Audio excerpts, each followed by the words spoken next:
आप दुखी हैं, आप संकट में हैं, आप परेशान हैं, आप चाहते हैं कि मेरी संकट का निवारण हो, तो आप उसका स्मरण कीजिए जिसने सबसे ज्यादा जिंदगी संकट में गुजारी हो, सबसे ज्यादा संकट में गुजारी हो।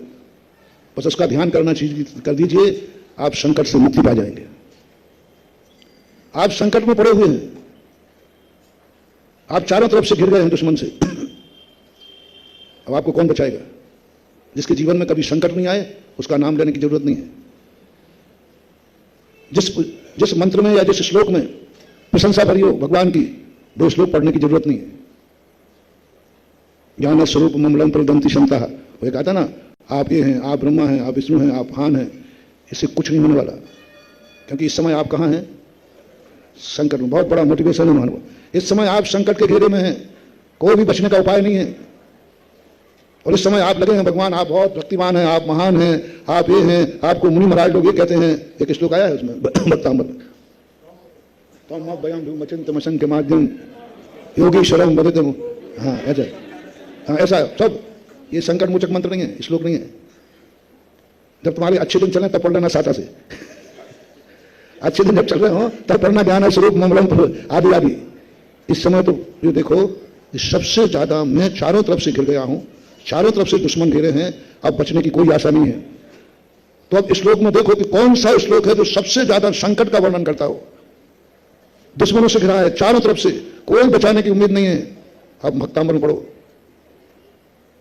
कुंताग्र भिन्न गज सोड़त वारिवाह विगावतार तरुणातुर योद्ध भीम योद्धे जयम विजित दुर्जय जेय पक्षा तदपाद पंकज बना श्रेणयो लभंते। बस ये है तुम्हारी जिंदगी का सबसे बड़ा। अब वहां भगवान से ये मत कहो कि आप बहुत महान हैं, बहुत शक्तिशाली हैं। वहां ये कहो कि आप कैसे व्यक्ति के रक्षक हैं। कुंताग्र भिन्न गज सोड़त वारिवाह, यानी जहां तक तलवे बरसात चल रहे हैं, खून की नदियां बह रही हैं, और योद्धा उनको पार करने के लिए भी तातुर है। उस समय जिसने आपके चरणों का सहारा ले लिया, वो भी ऐसे दुर्जय दुश्मन को भी जीत लेता है। कल एक चर्चा चल रहे थे, बोले ऐसे समय पे, तो मुझे बताया तो मुझे हंसी आ रही थी।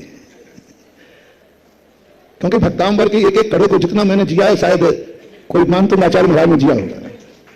लेकिन मेरी थोड़ी आदत उठी है, मैं सब जानता हूं लेकिन मैं करता कुछ नहीं हूं। मैं ये श्रेय, संकट जीतने का श्रेय मैं भगवान को नहीं देना चाहता। मेरी आदत है। कहीं भगवान ने कह दिया बेटा आखिर मेरा नाम लेना ही पड़ा, तो मेरा बिल्कुल नेचर उल्टा है। वो शायद कुंडली उल्टी हो तो मुझे पता नहीं है। मैं भगवान का नाम अच्छे दिनों में खूब जम के लेता हूं, अच्छे दिनों में भगवान खूब याद करता हूं। तो भगवान भी जानते हैं ये मेरे लिए याद कर रहा है, जाप दे रहा है, अच्छी, इसका अर्थ है आज इसका अच्छा दिन है।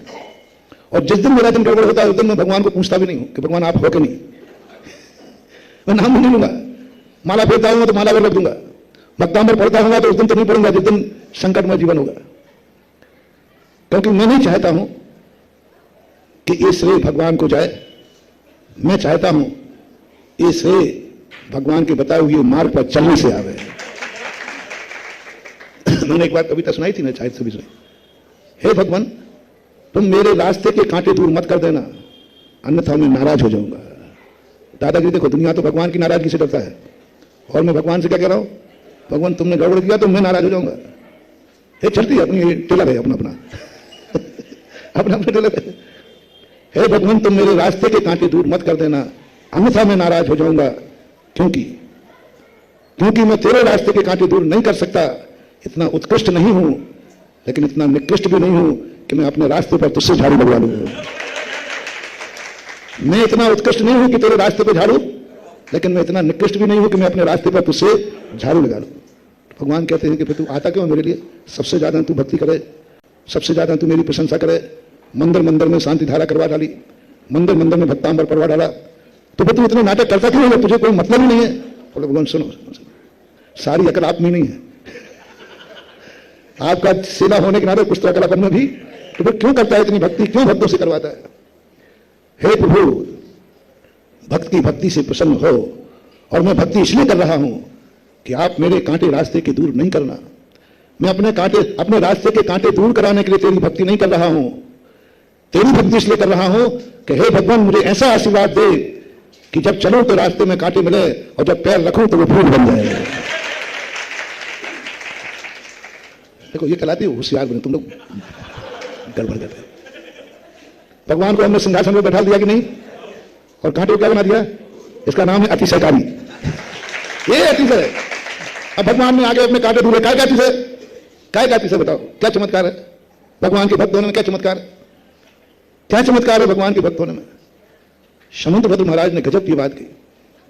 उन्होंने कहा कि अपने संकट दूर करने के लिए भगवान को मत बुलाओ।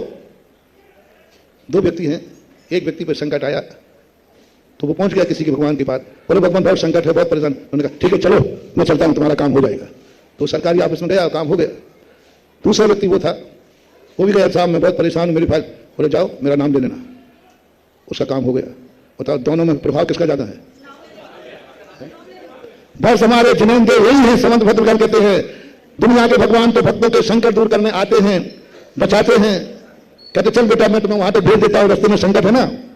और जिनेंद्र देव कहते क्या भक्त कहता है, अद्याप यस्याजित शासनस्य शताम प्रणेतो प्रतिमंगलार्थम प्रगृह्यते नाम परम पवित्रम सुसिद्धि कामेन जनेन लोके।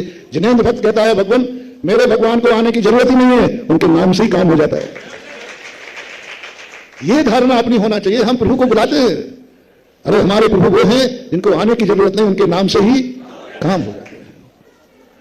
इसलिए भगवान आप मेरे रास्ते के कांटे दूर नहीं करोगे, लेकिन मैं आऊंगा आपके पास ही। हमारी एक ही तमन्ना है कि आप ऐसी शक्ति दो, ऐसा आशीर्वाद दो। आप तो सिंहासन पर बैठे रहना, आप तो सिंहासन से नीचे मत उतरना, क्योंकि मैं अपने भगवान को कभी सिंहासन से नीचे नहीं देखना चाहता। मेरे जीवन के संकट के लिए प्रभु आपको नीचे उतरना पड़े, आपको सिंहासन से नीचे आना पड़े, आपको मेरे रास्तों के कांटे दूर करना पड़े, मेरे संकट दूर करना पड़ा, मेरा बॉडीगार्ड बनना पड़े, मुझे ये सहन नहीं होगा। इसलिए आप तो सिंहासन पर विराजिए, इसी में आपकी शोभा है। आशीर्वाद मुझे दीजिए और ऐसी साधना दीजिए कि जब भी कांटे पे पैर रखूं वो कांटा फूल बन जाए। बोलो भैया चमत्कार बताओ किसमें है? भगवान अपने संकट दूर करें ये चमत्कार है, या हमारे लिए कांटे पे पैर रखूं फूल बन जाए वो चमत्कार है? तो बस ऐसी भक्ति करो ना बेटा कि कांटा फूल बन जाए।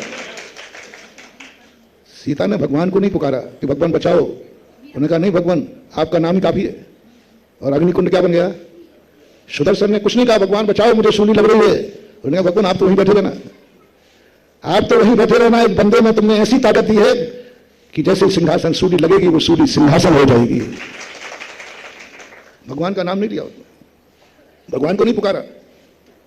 अपने बड़े आदमियों को, अपने से पूज्य पुरुषों को कभी दाव पे मत लगाना, ये दुर्योधन नीति है। दुर्योधन ने संकट आने पर अपने जितने महापुरुष थे सबको क्या कर दिया? दाव पे लगाया। संकट में था दुर्योधन, जब जब संकट में आवे तो उसने एक बड़े आदमी को लगाया।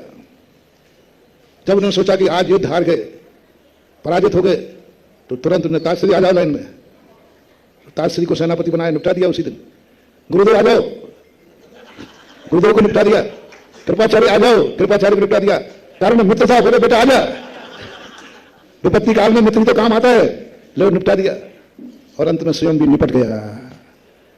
जो अपनी संकट को दूर करने के लिए अपने से बड़ों को आहूत करता है वो बड़ों को तो निपटाते ही है, अंत में स्वयं भी निपट गया।